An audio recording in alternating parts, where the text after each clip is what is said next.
بسم اللہ الرحمن الرحیم وہم عقلاء من اہل اللسان عارفون باللغت۔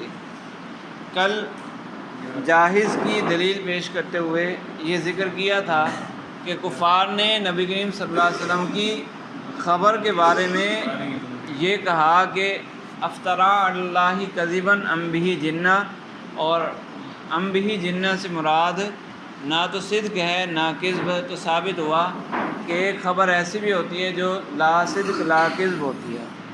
تو اس پر ایک اعتراض ہوتا ہے کہ آپ کو صرف یہی دلیل ملی، اپنے مذہب کو ثابت کرنے کے لیے کفار کا قول ہی ملا تھا، کوئی اور چیز ملی نہیں ہے، آپ کفار کے قول سے اپنے مذہب کی دلیل بنا رہے ہو۔ یہ تو بتاؤ کہ آپ کیا مانتے ہو، نبی کریم صلی اللہ علیہ وسلم کے اقوال کو آپ کیا مانتے ہو؟ آپ تو سچ مانتے ہو نا، تو پھر کفار کے قول کو دلیل کیوں بنا رہے ہو؟ وہ تو ہے ہی غلط، ان کی بات تو ویسے ہی غلط ہے، تو غلط بات کو دلیل بنانا یہ کیسے درست ہوا؟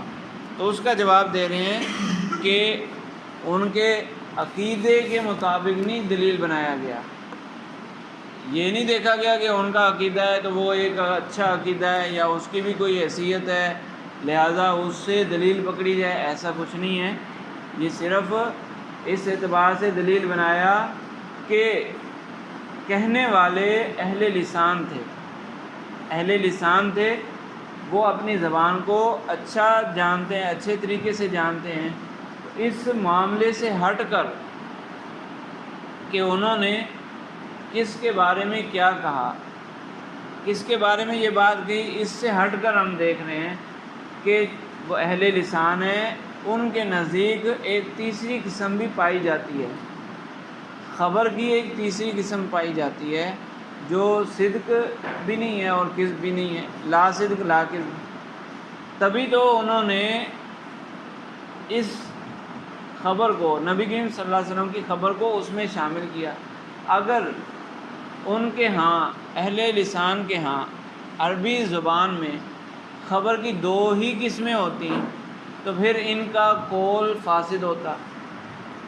اہل لسان عقل مند وہ فاسد قول تو نہیں کر سکتے، تو ہم نے جو دلیل بنایا وہ صرف اس اعتبار سے بنایا ہے کہ یہ عقل مند لوگ ہیں، اپنی زبان کو اچھے طریقے سے جانتے ہیں، تو گویا کہ ان کی زبان میں، ان کی لغت میں خبر کی تین قسمیں ہیں، نفس الامر میں تین قسمیں پائی جاتی ہیں، پھر انہوں نے یہ والی خبر، یہ والی بات وہ تیسری قسم میں شامل کرنا چاہی، شامل ہوتی ہے نہیں ہوتی وہ الگ بات ہے، لیکن انہوں نے شامل تو کرنا چاہا، تو وہ تیسری قسم ہوگی تو اس کو اس میں شامل کرنا چاہیں گے۔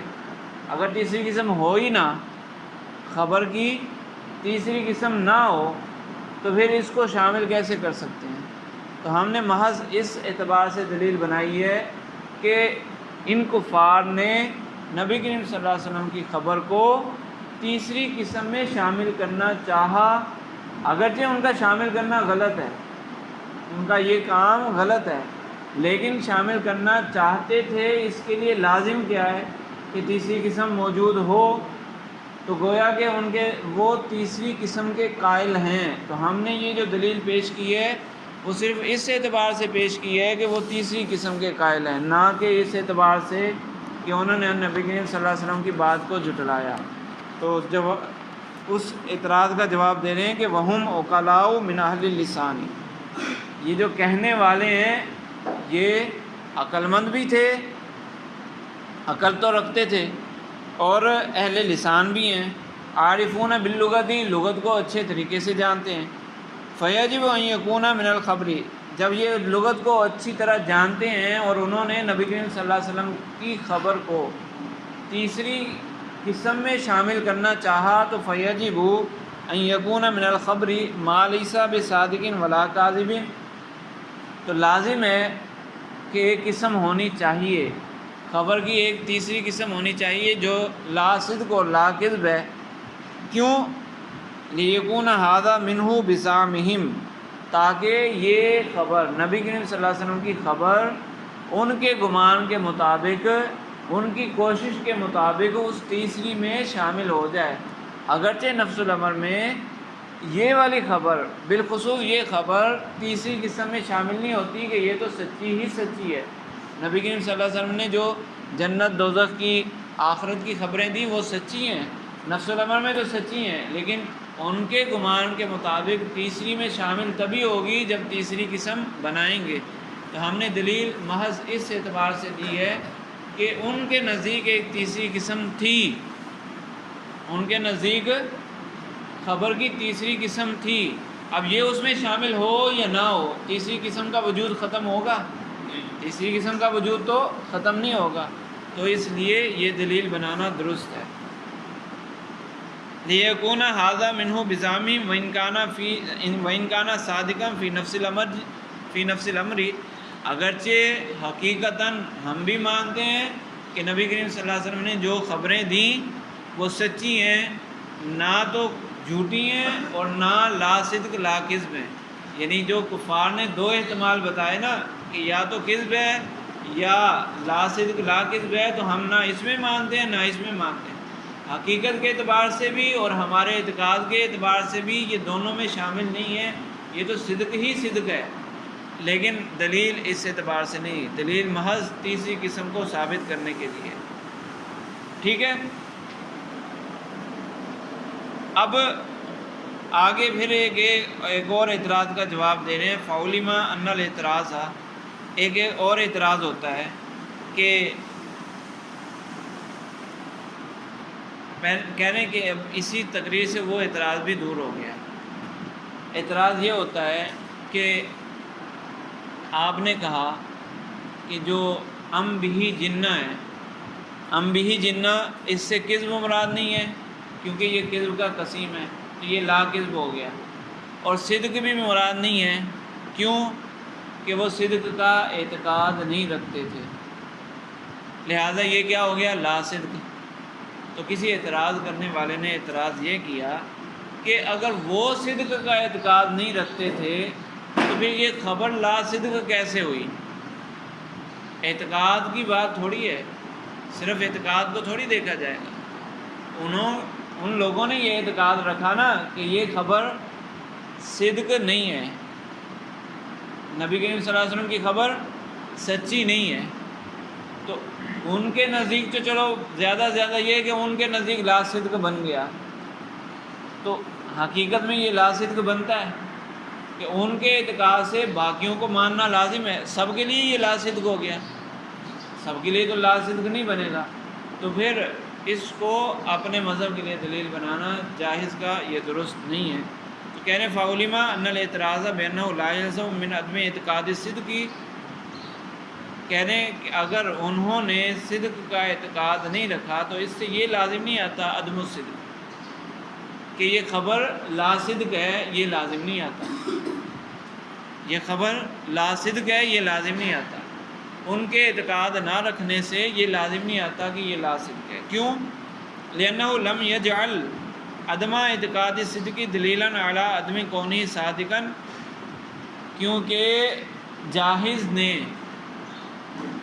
نے اپنے مذہب پر یہ دلیل پیش کی نا، تو جاہز نے ان کے عقیدے کو دلیل نہیں بنایا، ان کے اعتقاد کو دلیل نہیں بنایا کہ چونکہ ان کا عقیدہ یہ تھا کہ یہ سچی نہیں ہے لہذا ہم بھی جنہ لا صدق ہوگا، نہیں، اس نے تو یہ کہا ہے کہ کفار کا ارادہ ہی نہیں تھا اس کو صدق بنانے کا، ان کی مراد اس سے صدق نہیں ہے، اعتقاد کی بات نہیں، صدق کی بات، ارادے کی بات ہے کہ ان کا ارادہ، ان کی مراد اس سے صدق ہو ہی نہیں سکتی۔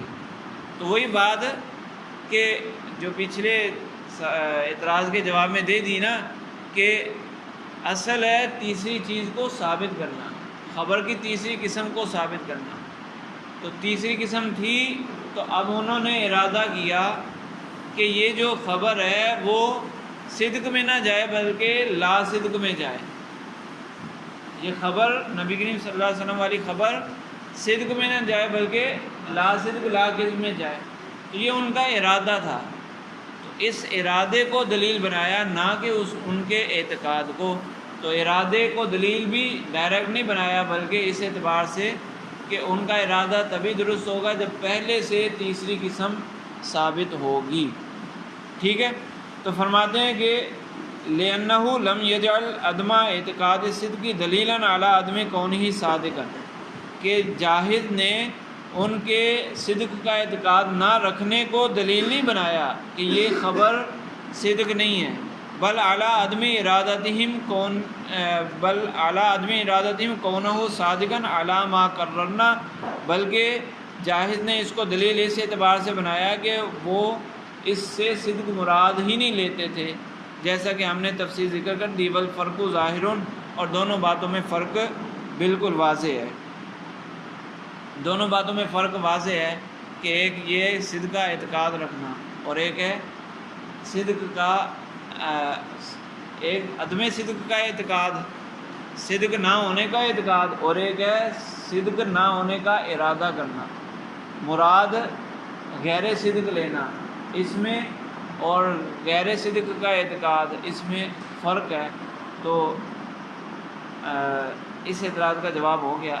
یہ دونوں جواب ملتے جلتے ہیں. جو پچھلا جواب ہے اسی جواب سے، اس لیے انہوں نے کہا نا فولما، کہ پچھلی تقریر سے یہ بھی اعتراض دفع ہو گیا. ٹھیک ہے. ورد ھذا الدلیل، اور جاہد نے جو دلیل پیش کی تھی کہ صدق اور کذب کے لیے اعتقاد اور واقع دونوں کی مطابقت ضروری ہے، دونوں کا ایک ساتھ پایا جانا ضروری ہے، اس مذہب کا رد اس دلیل کو رد کرتے ہوئے اس کے مذہب کو رد کیا گیا. ورد ھذا الدلیل، اس دلیل کا رد کیا گیا کہ بین المعنی ای معنی ام بہ جنہ ام لم یفتری. اس نے دلیل ام بہ جنہ سے پکڑی تھی، تو ہم جواب بھی اسی سے دے رہے ہیں کہ تم نے کہا کہ ام بہ جنہ سے مراد ہے لا صدق لا کذب، تو ہم کہتے ہیں کہ ام بہ جنہ سے مراد لا صدق لا کذب نہیں ہے، بلکہ ام بہ جنہ سے پیچھے کیا ہے؟ افترا علی اللہ کذبا، پیچھے ہے افطرا، اور آگے ام بہ جنہ اس سے مراد ہے عدم افطرا، افطرا اور عدم افطرا.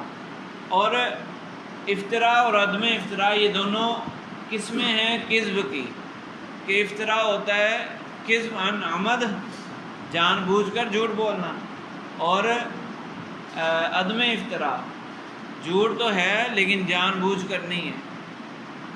تو مراد یہاں پر ہے کہ یا تو انہوں نے جان بوجھ کر جھوٹ بولا ہے یا جان بوجھ کر نہیں، ایسے ہی جھوٹ بول دیا.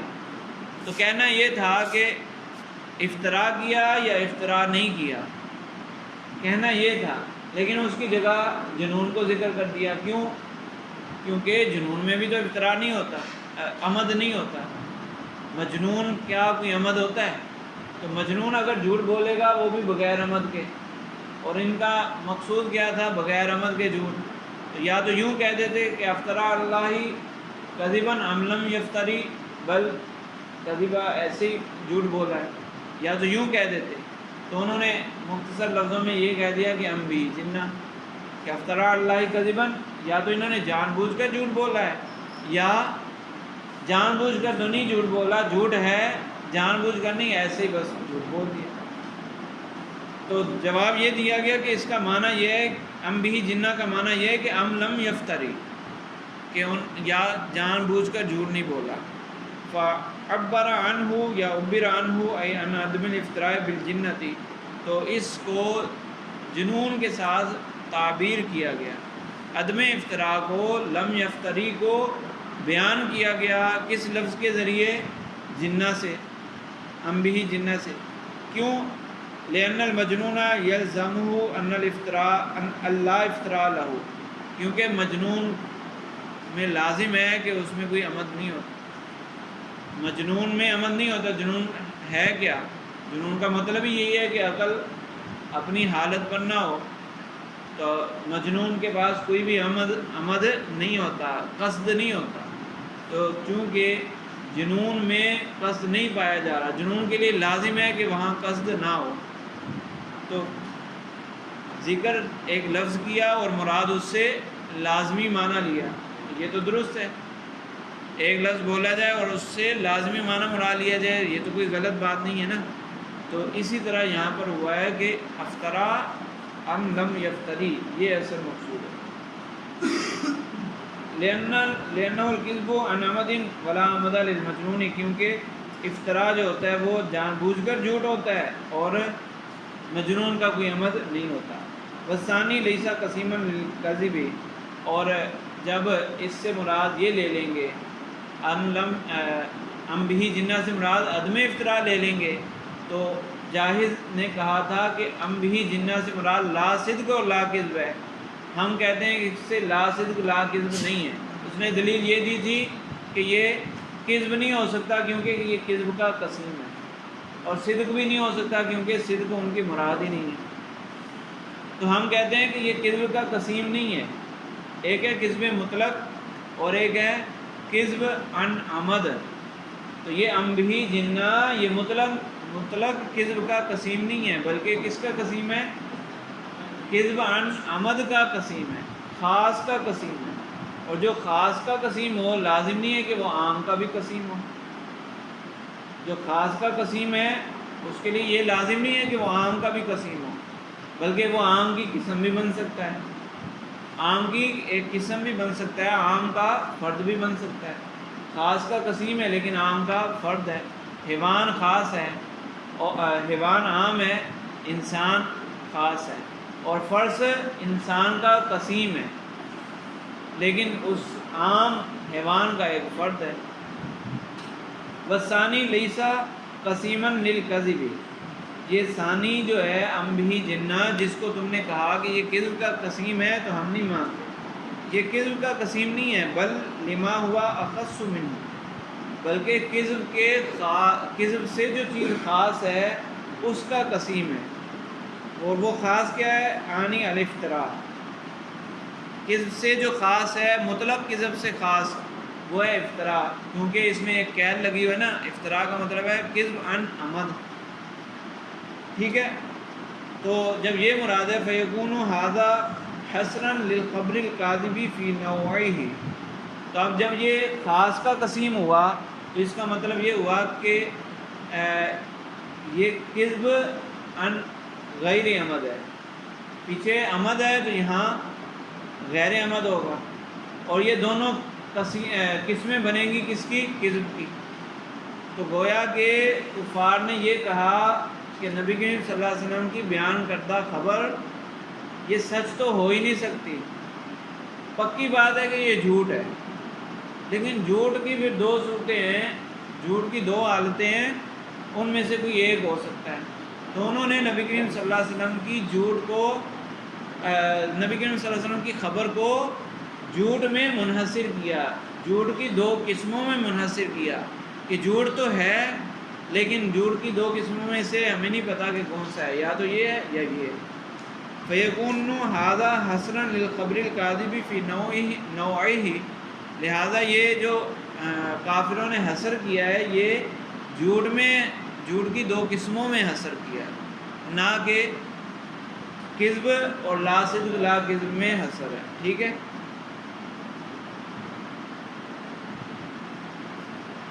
عن الکذب عن عمد والکذب لا عن عمد، دو قسمیں کون سی ہیں؟ کذب اور کذب عن عمد، کذب عن عمد اور کذب بغیر عمد یا لا عن عمد، یہ دو قسمیں اور دونوں کیا ہیں؟ جھوٹ ہیں۔ تو کوئی تیسری قسم بنی؟ خبر کی تیسری قسم تو نہ بنی، خبر کی دو ہی قسمیں بنی، صدق اور کذب۔ پھر کذب کی آگے دو قسمیں ہیں کہ کذب عن عمد اور کذب عن بغیر عمد، دونوں ہی کذب ہیں، یہ لا کذب نہیں ہے۔ کذب عن غیر عمد یہ بھی کذب ہی ہے، یہ لا کذب نہیں ہے، لہذا کوئی واسطہ ثابت نہ ہوا۔ ولو سلم، یہ تو اعتراض یہ جواب جو دیا جاہز کی دلیل کا رد کیا، یہ اس اعتبار سے کہ ام بھی جنہ سے مراد لا کذب نہیں ہے، لا صدق لا کذب نہیں ہے، اور یہ جو ام بھی جنہ یہ کذب کا قسیم نہیں ہے۔ ولو سلم ان الافتراء بمعنى الکذب، اور اگر یہ مان لیا جائے، دوسرا جواب، اگر یہ مان لیا جائے کہ افطرا سے خاص کذب مراد نہیں ہے بلکہ مطلق کذب مراد ہے۔ افطرا کے اندر مطلق کذب مراد ہے، اس میں عمد کی کوئی قید نہیں ہے۔ وَلَوْ سُلِّمَ أَنَّ الْإِفْتِرَاءَ بِمَعْنَى الْكَذِبِ، کذب کے معنی میں ہو، فالمعنی قصد الافطراء ای الکذب، افطراء کا معنی پھر مطلق کذب ہو گیا۔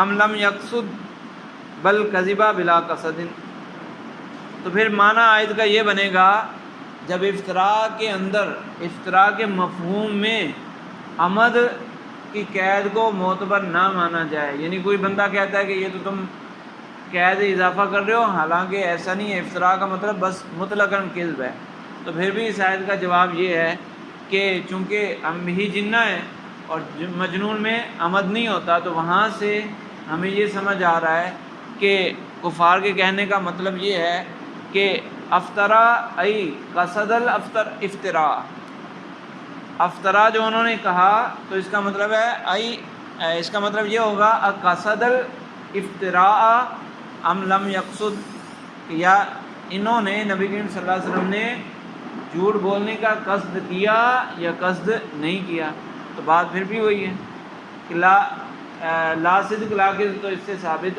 نہیں ہوگا، ٹھیک ہے۔ بل کذب بلا قصد، بلکہ جھوٹ بولا ہے بغیر قصد کے، لما بھی من الجنہ، کیونکہ بغیر قصد کے افطرا کیا، بغیر قصد کے جھوٹ بولا، کیونکہ جنون ہے، تو جنون والے کا قصد نہیں ہوتا، پھر بھی واسطہ ثابت نہیں ہوگا۔ فَإِن قُلْتَ، اب اس پر ایک اعتراض ہے، یہ جو جواب دیے ہیں نا، جاہز کو جواب دیے ہیں، اس پر اعتراض۔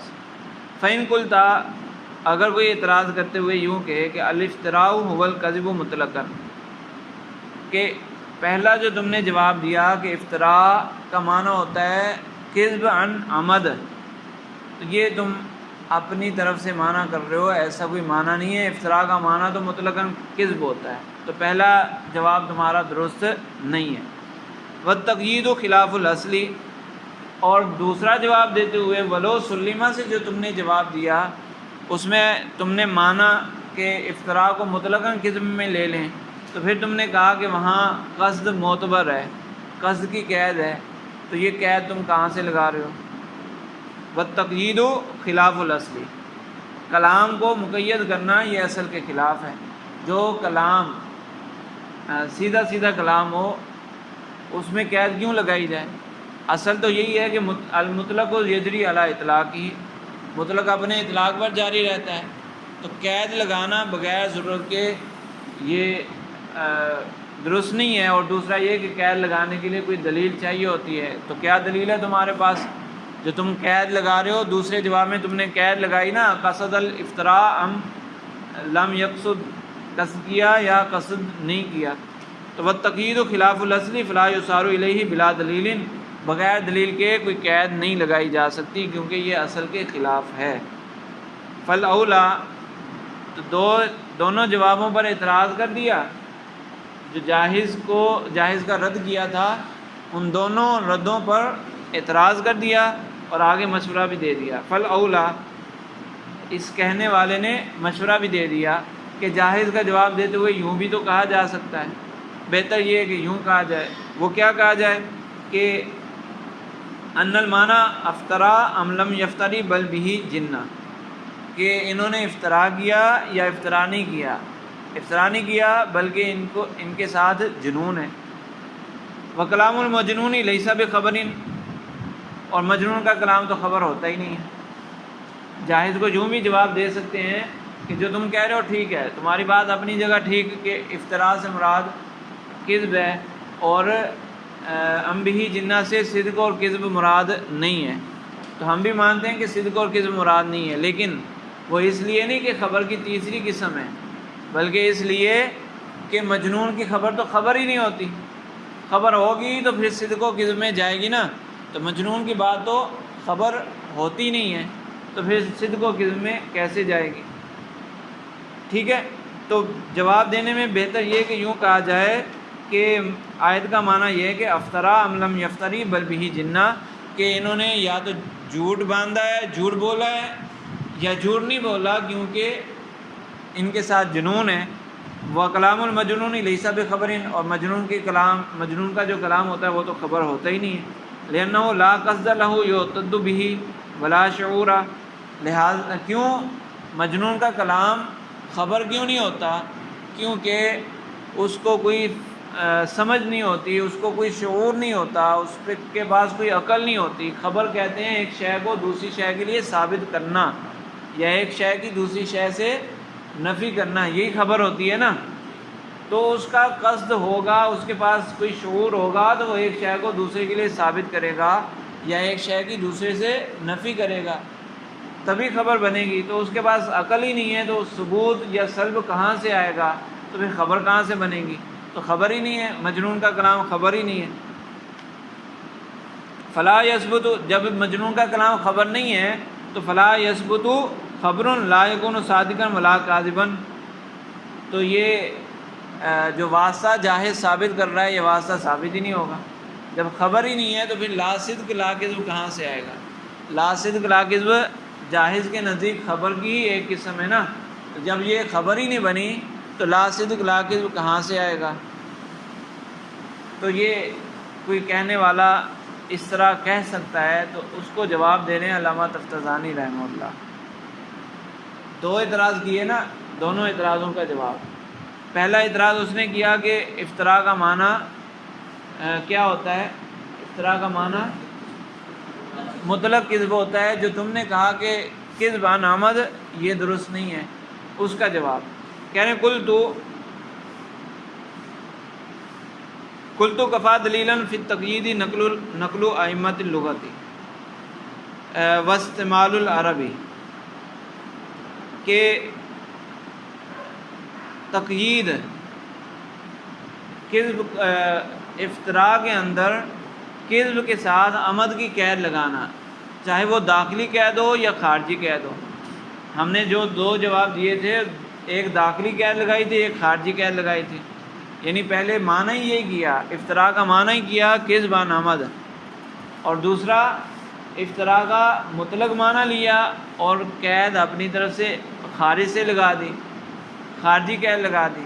تو کہہ رہے ہیں خارجی قید ہو یا داخلی قید ہو، دونوں صورتوں میں اس تقیید پر دلیل اتنی کافی ہے، نقل ائمۃ اللغۃ واستعمال العربی، ائمہ لغت کا جو ائمہ لغت سے جو بات منقول ہے، ائمہ لغت نے اسی طرح استعمال کیا، افتراء کو کذب عن عمد کے لیے استعمال کیا، اسی طرح استعمال لغتی استعمال العربی، عربی اسی طرح استعمال کرتے ہیں۔ ٹھیک ہے،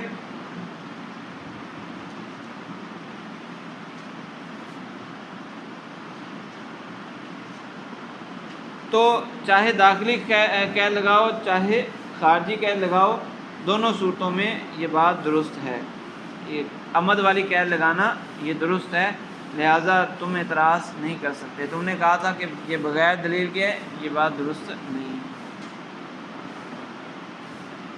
ولا نسلم ان للقصد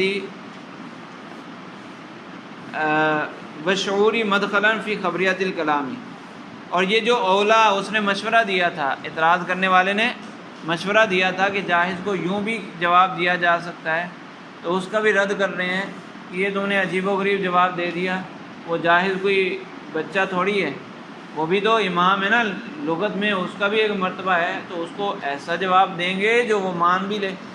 یہ کون سا جواب ہو گیا کہ مجنون کا کلام خبر ہی نہیں ہوتا؟ یہ تو عجیب و غریب جواب ہے۔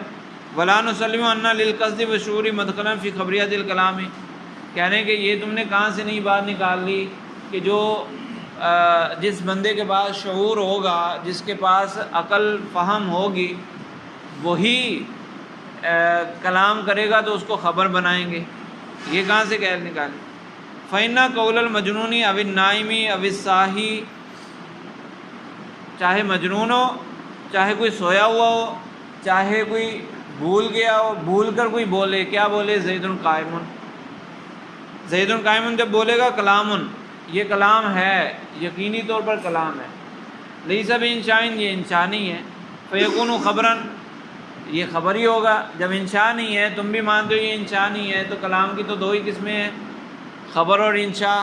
جب یہ انشاء نہیں ہے تو پھر لازمی طور پر خبر ہوگا. ضرورت انہ لا یعرف بینہما واسطۃ، کہ ان دونوں کے درمیان کوئی واسطہ تو نہیں ہے. خبر کی دو ہی کلام کی دو ہی قسمیں ہیں، خبر اور انشاء، کوئی تیسری قسم تو ہے ہی نہیں. اور یہ کہ سونے والا اگر زید قائم کہے، مجنون زید قائم کہے تو وہ کلام تو ہے اور انشاء بھی نہیں ہے. تو پھر اس کے علاوہ اور کون سی صورت بچتی ہے کہ یہ خبر ہو؟ خبر تو ماننا ہی پڑے گا. اس سے ملتا جلتا جواب ایک پیچھے بھی ذکر ہوا تھا نا، ایک بات پیچھے کہیں آئی تھی، اس میں ہم نے یہی کہا تھا نا کہ بات ہو رہی ہے سننے والے کی. جو بھی اس کلام کو سنے گا وہ خبر، اس کو خبر ہی سمجھے گا. زید قائم جس نے کہا، وہ جو مشکوک میں ذکر ہوا تھا، خبر مشکوک میں، وہاں بھی کسی نے کہا تھا نا کہ مشکوک کا قول وہ خبر ہی نہیں ہے. تو اس میں بھی یہی کہا تھا کہ یہ تو اس بندے کے پاس کوئی اعتقاد نہیں ہے، لیکن سننے والے کے لیے تو یہ کلام ہے نا. تو یہاں پر بھی یہی بات ہے کہ کلام تو وہ بنے گا، چاہے مجنون کہے چاہے کوئی بھی کہے، کلام بنے گا. اور جب کلام بنے گا تو کلام کی دو ہی قسمیں ہیں، خبر اور انشاء. تو جب یہ تو تم بھی مانتے ہو کہ زید قائم انشاء نہیں ہے، تو پھر باقی کیا صورت بچی؟ باقی یہی صورت بچی کہ خبر ہے. اور تم کیسا عجیب و غریب جواب دے رہے ہو جاہز کو کہ یہ خبر ہی نہیں ہے. تمہارا جواب بن سکتا ہے، اولا نہیں ہے، یہ تو جواب فاسد ہے. تم نے کہا اولا ہے، یہ تو فاسد ہے. جواب صحیح وہی ہے جو ہم نے دے دیا کہ یہاں عمد کی قید لگانی پڑے گی، چاہے افتراء کے اندر لگاؤ، افتراء کے معنی میں لگاؤ، چاہے خارجی قید لگاؤ، دونوں صورتوں میں قید لگانی پڑے گی. جب قید لگا دیں گے، دلیل بھی ہمارے پاس موجود ہے، جب قید لگا دیں گے تو پھر واسطہ خود بخود ختم ہو جائے گا.